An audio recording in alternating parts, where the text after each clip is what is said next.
안녕하세요, 더더마입니다. 저는 지금 독일에서 열리고 있는 유로바이크에 왔고요. 지금까지 돌아다녔던 그 상해 사이클쇼랑 대만 사이클쇼랑 완전히 달라요. 유로바이크가 또 규모가 작은 게 아니에요. 제 생각에는 상해 사이클쇼보다 살짝 작은 정도? 분위기부터 해서 여기에 있는 구성 자체가 완전히 다릅니다. 상해 사이클쇼 같은 경우에는 그냥 그 OEM, ODM만 해주는 제조공장들 위주, 자전거 내수 브랜드들 위주에다가 피처링 개념으로 다른 유럽 메이저 브랜드들이 들어오는 개념이었다면, 여기 유로바이크 같은 경우에는 외국에서는 굉장히 메이저한 브랜드인데 여러 사정으로 인해서 우리나라에서는 뜨지 못했던 그런 여러 브랜드들이 있는데, 그런 것들은 사실 우리나라에서 만나보기가 쉽지가 않단 말이죠. 이미 철수한 브랜드들도 많고요. 여기 유로바이크에는 그런 브랜드들의 쇼룸식으로 된 부스가 굉장히 커다랗게 많이 잘 마련이 돼 있어서 굉장히 새롭고 재밌었습니다. 신제품들 위주로, 재밌었던 것들 위주로 좀 촬영을 한번 해볼게요. 일단 기본적으로 관들의 규모가 정말 커요. 정말 하나같이 큽니다.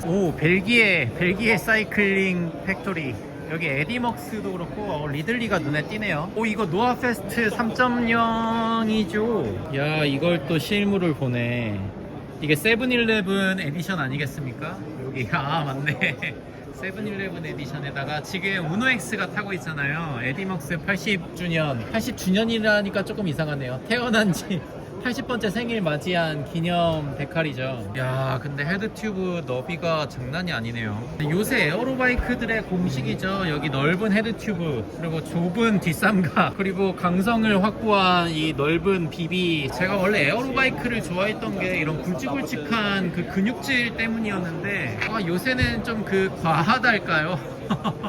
살짝 과합니다. 그러니까 TT차에나 들어있을 법한 포크를 에어로 로드에 이렇게 넣는 브랜드들이 꽤나 있단 말이죠. 그러니까 물론 그런 것들 디자인들을 좋아하시는 분들 있을지 몰라도, 저는 개인적으로는 그 로드 자전거의 선은 지켜줘야 되지 않나.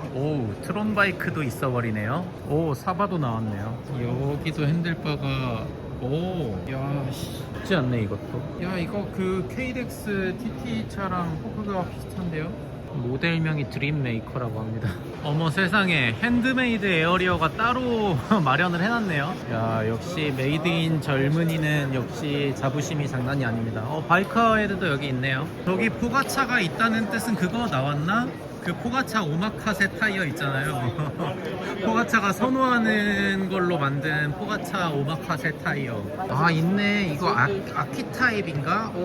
이게 5000성 TT보다 더 빠릅니다. 당연히 내구성은 똥망인데 어쨌든 레이스 전용 이거 포가차가 쓰는 요 타이어거든요. 요거네. 이게 30C로만 나온다고 들었거든요. 훅리스 림도 호환이 되고 튜블리스 림에도 호환이 되고 요런 타이어라고 들었거든요. 근데 트레드 모양이 살짝, 모양은 똑같은데 다르네요. 이거 그냥 5000성은 이게 그냥 5000성 튜블리스란 말이에요. 요거는 그냥 트레드가 파인 느낌? 네, 그냥 같은 고무인데 파인 느낌인데 얘는 달라요. 좀 다릅니다. 그립력 때문에 이렇게 다른 소재를 쓴 것 같은데 차이가 느껴지시나요? 얘는 그냥 음각으로 트레드가 파이기만 했고요. 얘는 달라요. 재질이 다릅니다. 그럼 이거 쓰다 보면은, 이거 갈려나가면은 그냥 얘가 드러나는 거 아닌가요? 그립력을 잃지 않을까요? 네, 확실히 그립력이, 여기가 저항력이 더 세네요. 이게 시판이 되는구나. 이게 퍼포먼스로는 그냥 아예 끝판왕으로다가 이상적인 로드 컨디션에 다시 말해서 내구성이 안 좋다는 얘기죠. 얘가 제가 알기로는 펑처 방지 그 레이어가 없다고 들었거든요. 그 정도로 그냥 레이스 전용 포가차 오마카세 그런 느낌입니다. 저기에 왜 와우파나트가 왜 있나 했더니 리스어 바이크네. 그 비스마 리스어 바이크 있잖아요. 그러니까 요 부스도 그렇고 여기 중간 부스도 그렇고 리스어 바이크도 그렇고 그 자전거 리스하는 개념이더라고요. 그러니까 우리나라에서 사업하시는 분들이 자동차 리스하듯이 유럽에서는 그냥 자전거 자체를 리스하는 문화가 좀 그래도 있다고 하더라고요. 세금 혜택도 그렇고 아니면 고용주랑 좀 협의를 해가지고 그런 식으로 리스하는 개념으로 자전거를 쓰는 경우가 있다고 합니다. 그런 거 필요 없다. 바로 보정해서 바로 앞까지 싸주기. 여기서 공연하고 있고 저기서는 맥주를 먹고 있고 저긴 맥주 팔고 있고 여기는 자전거 체험하고 있고 부스 운영하고 있고 굉장히 매력 있습니다. 와, 근데 시마노 부스 오베아도 있고요. 오베아 우리나라에서 지금 플레이하고 있나요? 예전에 세파스에서 오베아 했던 것 같은데. 와, 시마노 부스 규모가 장난이 아니죠. 이게 XTR 신형이죠. 야, 시마노에서 이제 완전 무선도 보네요. 이게 스램에서 특허가 있었잖아요. 그러니까 얘네가 좀 회피를 했네요. 이게 스램에서 앞변속기, 뒷변속기 간의 무선 연결에 대한 특허를 가지고 있는 걸로 알고 있거든요. 그래서 여기 XTR도 그렇고요. 저희 그래블 쪽에 GRX도 지금 제가 알기로 완전 무선이거든요. 맞네요. 근데 여기도 투바이가 아니라, 그러니까 앞에 변속기가 없이 싱글 체인링으로 구성이 돼 살짝 회피를 했네요.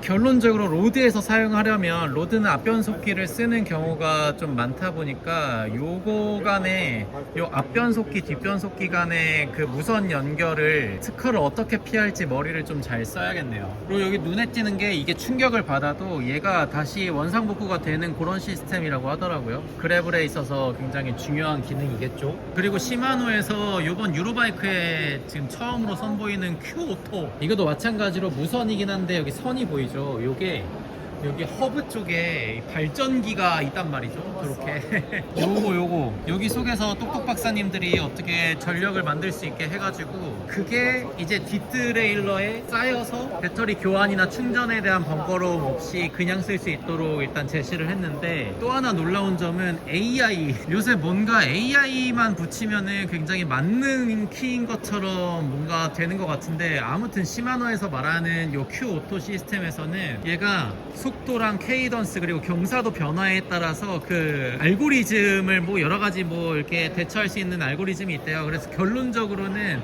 자동 시프팅이 된다. 그냥 지가 알아서. 근데 어쨌든지 간에 이게 변속 충격이 있단 말이죠. 이게 요거 메카닉적으로는 이게 충격이 있을 수밖에 없잖아요. 근데 만약에 자동으로 해놨을 때 과연 내가 아무리 부드럽게 페달링을 하려고 해도 갑자기 뒤통수한테 딱 맞으면은 놀라듯이 이게 자동 변속이 되는 건 알겠는데 실제로 라이더가 그 기능을 사용할까요?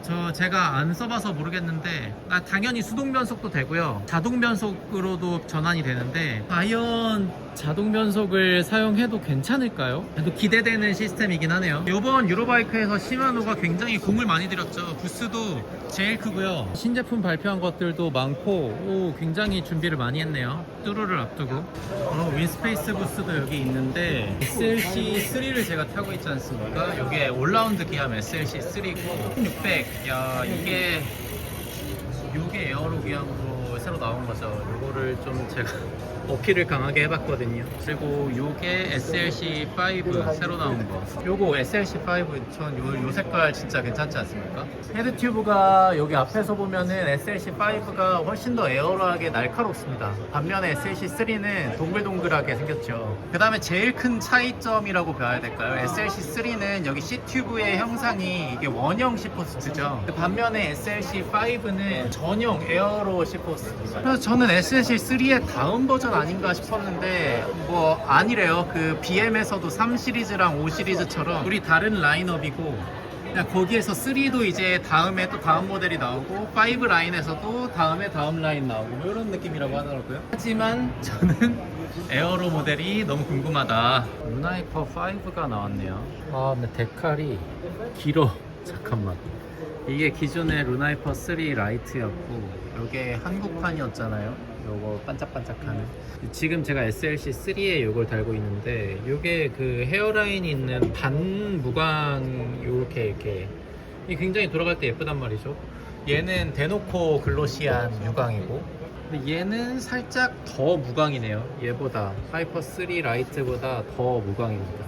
내폭이랑 외폭이 더 두꺼워지긴 했습니다. 근데 가격은 아직은 미발매입니다. 아직은 미발매고 스펙은 굉장히 준수하지만 이게 과연 가격이 얼마로 나올지도 일단은 좀 봐줘야겠네요. 이게 에어로 카본 스포크를 썼는데도 1200g대면은 굉장히 기대할 만합니다. 뒷삼각이 이렇게 큰 거는 또 오랜만에 본다, 그죠? 야, 요새는 요 정도까지는 내려와서 이렇게 바로 작게 가버리는데, 이게 초경량이라고 하긴 하는데 요게 6.7kg이라 하더라고요. 요 구성으로. 그럼 또 그렇게까지 경량은 아닌데 말이죠. 제 안 보다 보니까 굉장히 또 매력이 있네요. 와, KTM 부스도 있네요. KTM이 우리나라에서는 볼 수가 없는 브랜드죠. 유럽 쪽에서는 굉장히 인기가 많거든요. 여기도 나름 근본 브랜드예요. 이게 오스트리아 브랜드인데 뚜르에도 이게 와일드카드 팀으로 해가지고 나온 적이 있거든요. 이야, 실물 보는 것도 처음이네.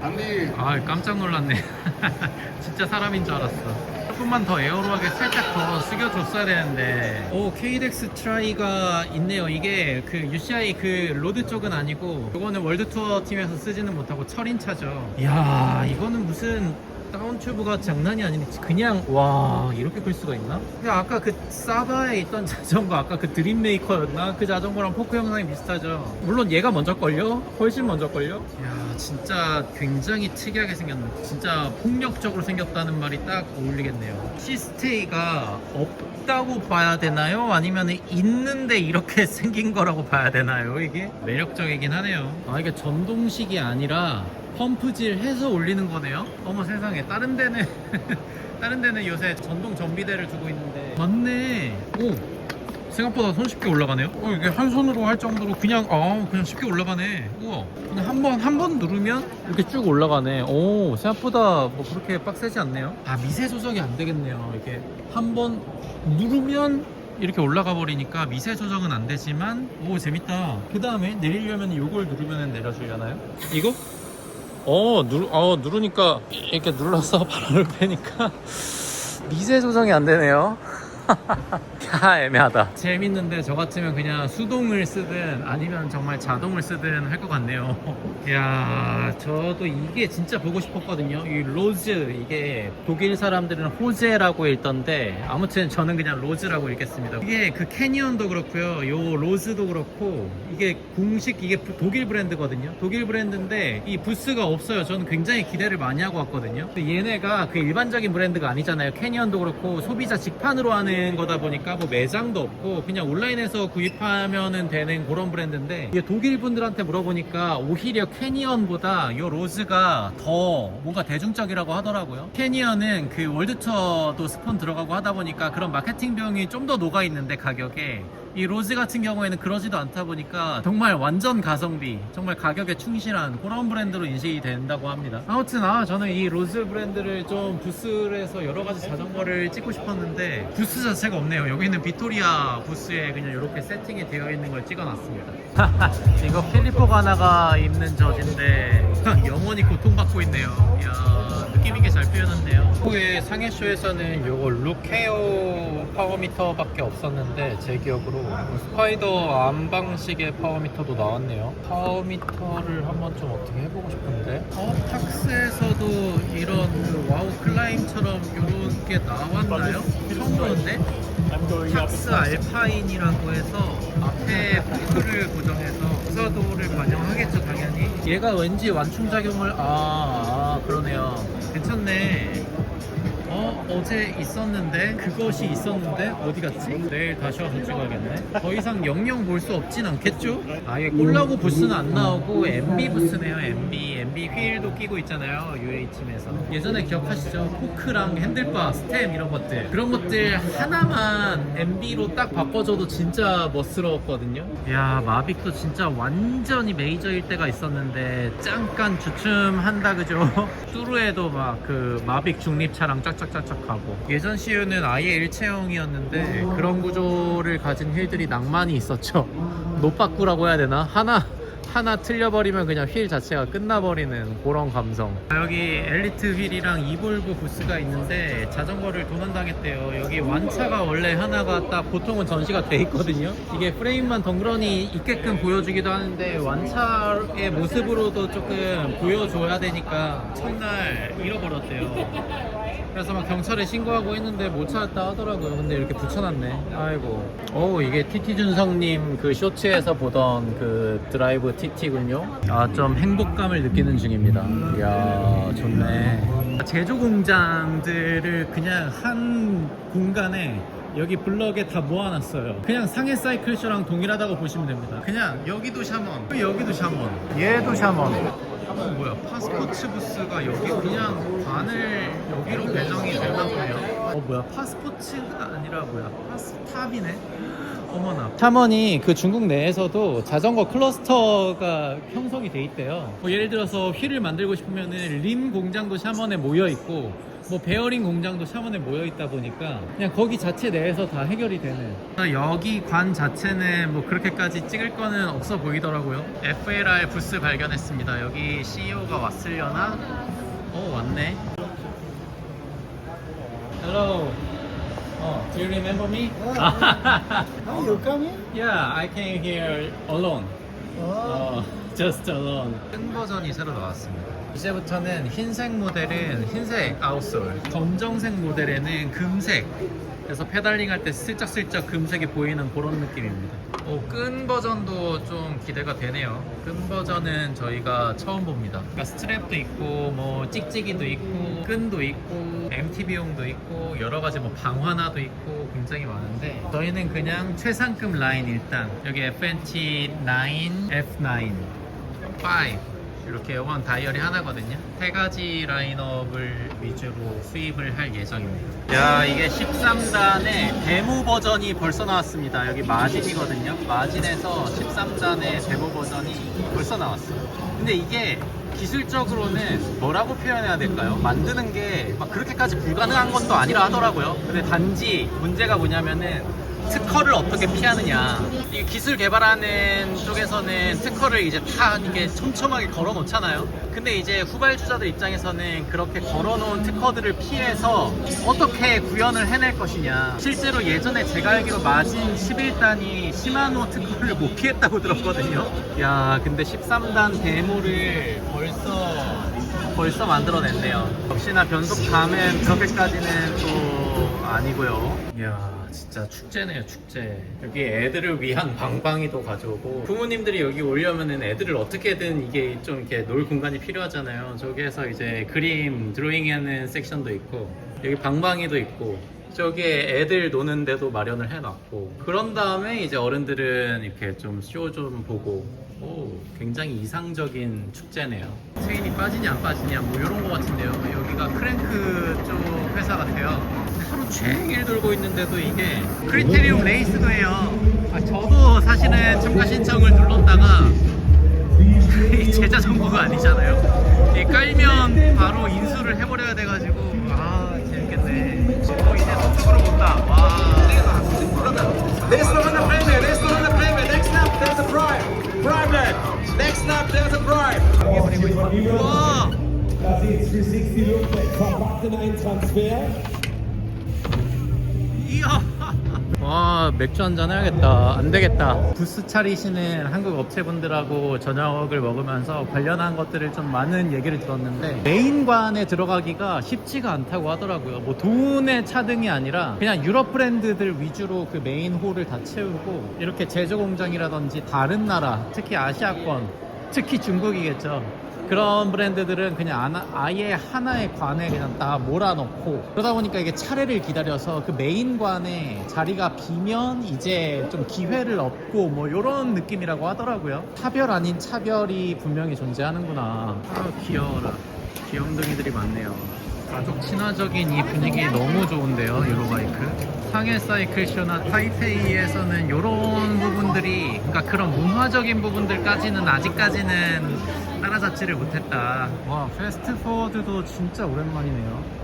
예전에는 진짜 잘 나갔잖아요. 이게 한번 폰트가 바뀌었나? 왜 이렇게 세련돼졌지? 그 예전에 그 빨간색, 흰색 막 이렇게 돼가지고 조금 지금은 너무 튀지만 그 당시에는 그게 너무 인기가 고등학생들한테 너무 많았던 나머지 짭이라고 해야 되죠. 짭 데칼이 너무 흉흉하게 많이 퍼져가지고 인기가 확 사그라진 적이 있는데, 와, 이거 되게 정갈하고 굉장히 예뻐졌는데요.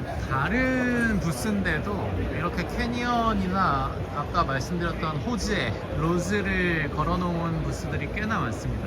새삼 1 브랜드인 게 느껴지네요. 이게 카본 크랭크를 만드는데 공기 저항을 줄이려는 속셈인지 아니면 그냥 시그니처 패턴인 것 같거든요. 큐라는 브랜드인데 체인링 티수가 40T부터 44T? 뭐지?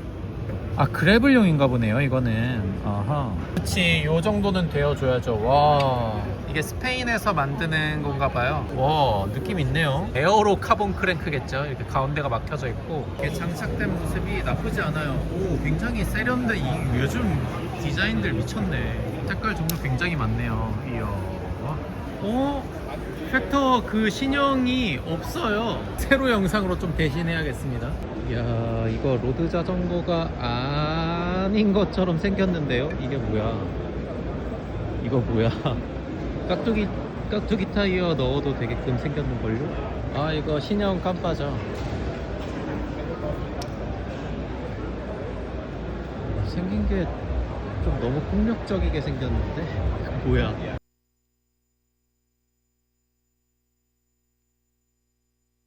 어허, 램코 툴이래요. 이름을 노린 거 아닌가? 램코 툴?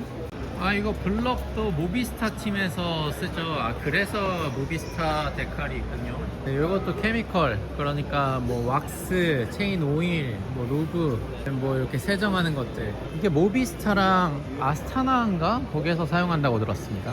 라이트 스킨이 우리나라 브랜드더라고요. 유로바이크에 유일하게 우리나라 브랜드가 들어왔습니다. 캐논데일이나 캐니언 이런 데에 들어간다고 하더라고요. 맥주를 구비해 놓은 것도 있고, 그냥 간단하게 먹고 마시면서 문화를 즐겨라, 이런 느낌. 네, 이런 식으로.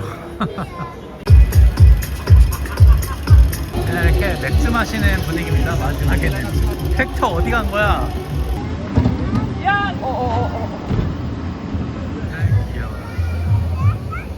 마사지 부스를 해놨더라고요. 무료로 이용이 된다고 하는데 저는 아직까지 수줍어서 말도 못하고 있습니다. 와, 재밌었습니다. 유로바이크는 제가 영상 내내 설명드렸듯이 좀 달라요. 진짜 대놓고 상업적인 그런 사이클 쇼와는 조금 사뭇 달라서 굉장히 매력적으로 다가왔습니다.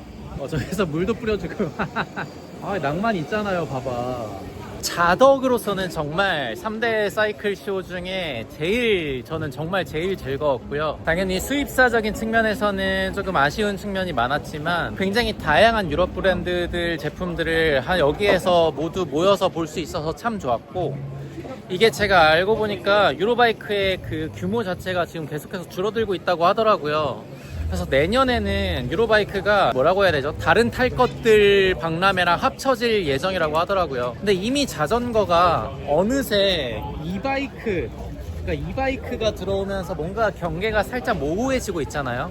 그래서 그냥 세계적인 흐름인 것 같습니다. 저는 솔직히 조금 기대를 내려놓고 왔는데 그래서 그런가 진짜 너무 대만족할 수 있던 유로바이크였습니다. 일정이 하루 더 남긴 했는데 이미 거의 한 5번은 모두 돌아다녀 봤거든요. 내일은 아마 프랑크푸르트의 여러 곳을 자전거로 돌아다니지 않을까 싶습니다. 아무튼 다음 영상에서 또 뵙겠습니다. 감사합니다. 더더마였습니다.